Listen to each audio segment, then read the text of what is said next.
was in the middle of December 1776. It was cold. The men were tired. They had started out in an amazing summer. In early July of that year, they all gathered, the leaders in Philadelphia. After years and years and years and years of begging the king, none of them wanted to stop being an American citizen or a British citizen. They didn't want to become a new country. They were British. They loved the king. They loved their country. But over and over and over again, they would sail the open waters, make the slow, arduous journey to plead with the king. Please. Finally, in July of 1776, in a hot summer, with the windows open and the men sweating under their powdered wigs,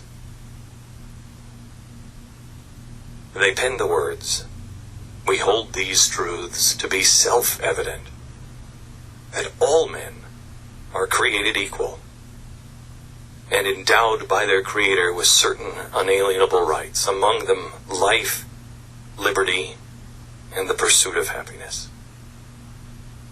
They then outlined all of the things that the king had done that compelled them now to say, we must be separate. It is their duty to state those things.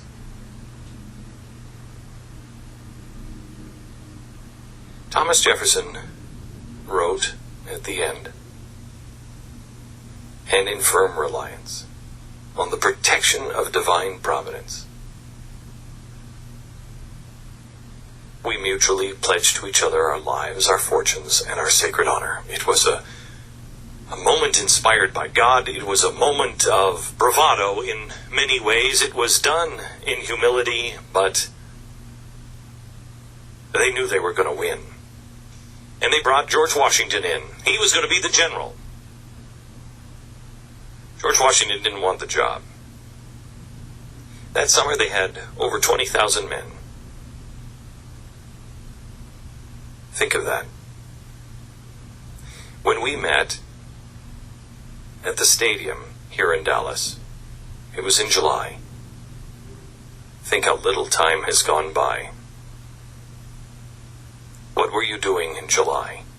Where were you on July 4th? The country was excited in July. We're going to go to war. We're going to separate ourselves. We're going to be a new country. And by December, they had been driven all the way down, back to Philadelphia, and George Washington, with now less than 2,000 troops, only a tenth remaining, stood there on the shores of the Delaware, knowing what he had to do,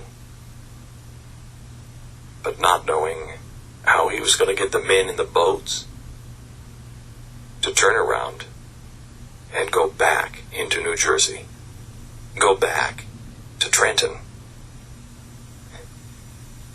and take on the equivalent of the Navy SEALs, the Hessians.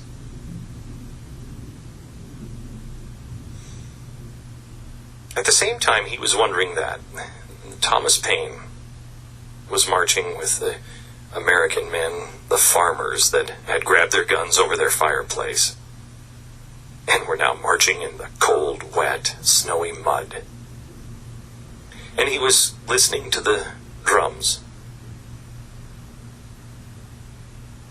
I imagine in my head, just because I know me, I don't know Thomas Paine, and maybe at the time a good drum set was more appealing than it is now.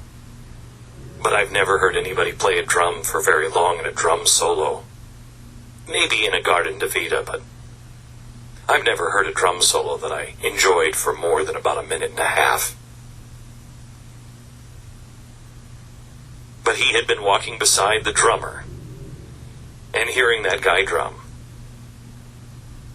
And it stirred him. You see, back before they signed the Declaration of Independence, Thomas Paine had written Common Sense. It was a pamphlet. He was the blogger of his day. Except there was no information superhighway because Al Gore hadn't been invented yet.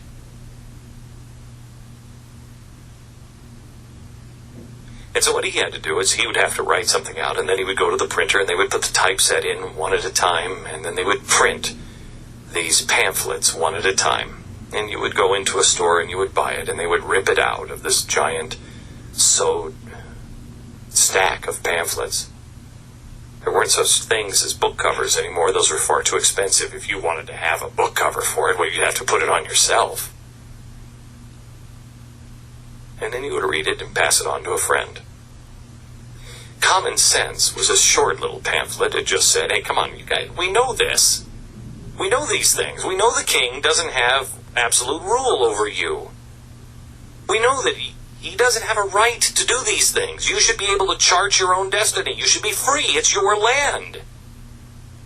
You were born free. Nobody rules over you. This is common sense.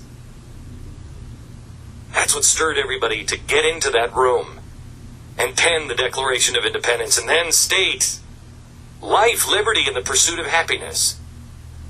And so they put together an army, and they had lost every single battle. And now Thomas Paine was like, I can't believe it. It was just last summer. As he's listening to this drum, and I don't know if it was because it really was the only piece of paper that he could find, the only thing he could write on, or if it was just a very clever trick from a very clever man to get rid of that damn drum. But he looked at the drummer and he said, I need your drum head now. And he scratched these words on the head of a drum.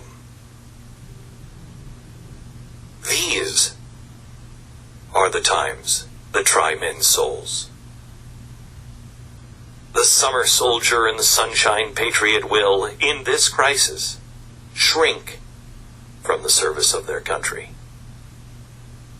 But he who stands by it now deserves the love and the thanks of man and woman. Tyranny, like hell, isn't easily conquered.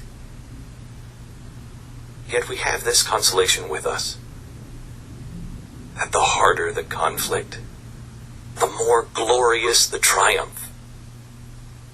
That what we obtain too cheap, we esteem too lightly. It is dearness only that gives everything its value. Heaven knows how to put a proper price upon its goods. And it would be strange indeed if so celestial an article as freedom should not be highly rated. Britain, with an army to enforce her tyranny, has declared that she has a right not only to tax, but to bind us in all cases whatsoever. And if being bound in that manner is not slavery, then there is not such a thing as slavery upon the earth. Even the expression is impious. For so unlimited a power can only belong to God.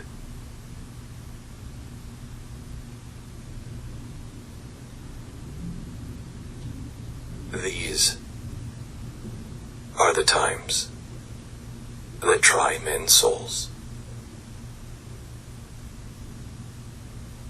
The summer soldier and the sunshine patriot will, in this crisis, shrink now from the service of their country.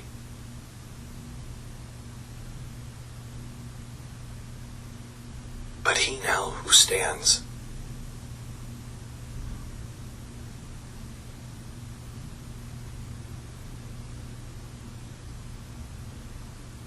deserves the love, deserves the thanks of man and woman. Did we think that things could be achieved with such high value, with such little effort? We have worked hard, but heaven knows how to fix a proper price on something so dear, so precious, so rare as freedom.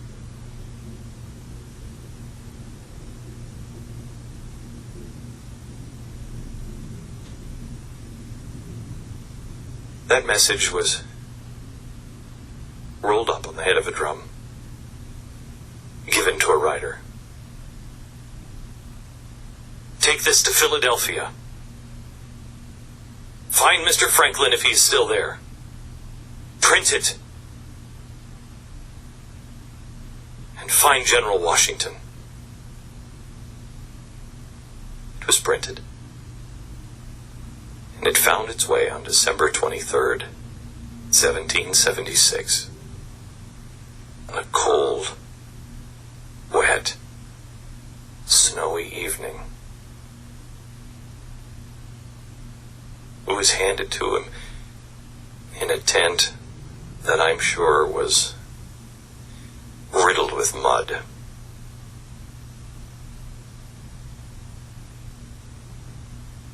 I imagine in my mind's eye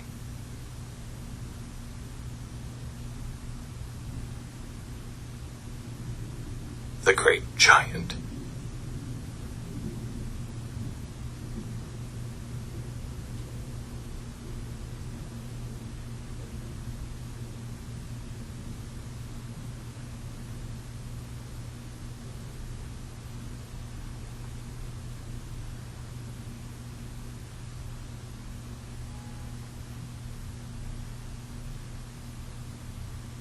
sitting in his tent, wondering how, dear God,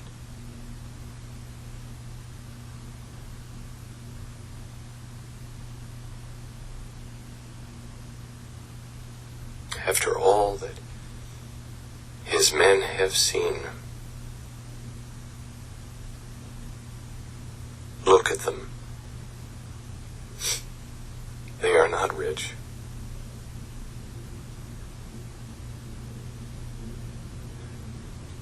They're farmers. They're just the regular Joe that haven't been trained. How am I going to get them into the boats? I've lost every battle. I am not the man for this task, he must have thought.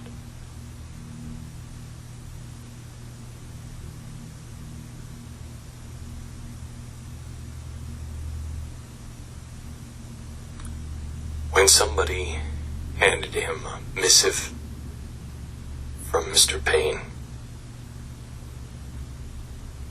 I imagine him reading by candlelight. And after that first paragraph, standing and reading the rest of the pamphlet, knowing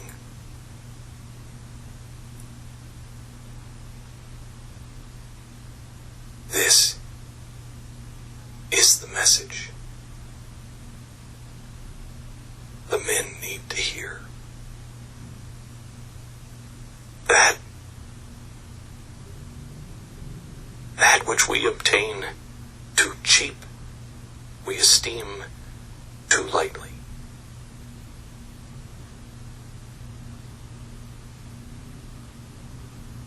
It is dearness only that gives everything its value, and it would be strange indeed if so celestial an article as freedom should not be highly rated.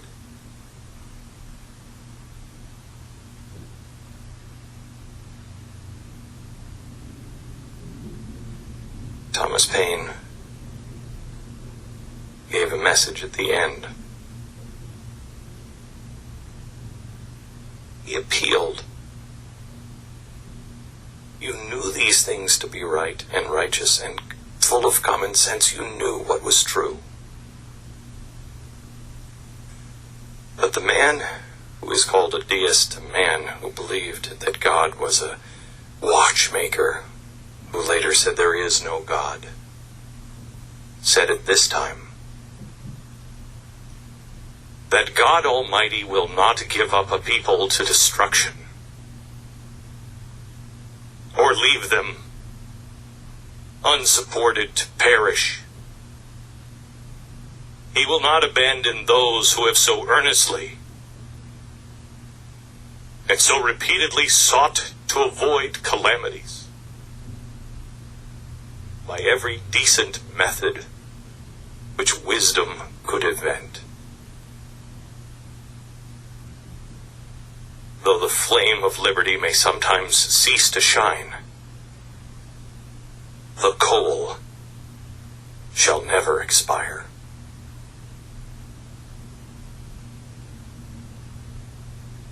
Our sponsor this half hour is taxresolution.com.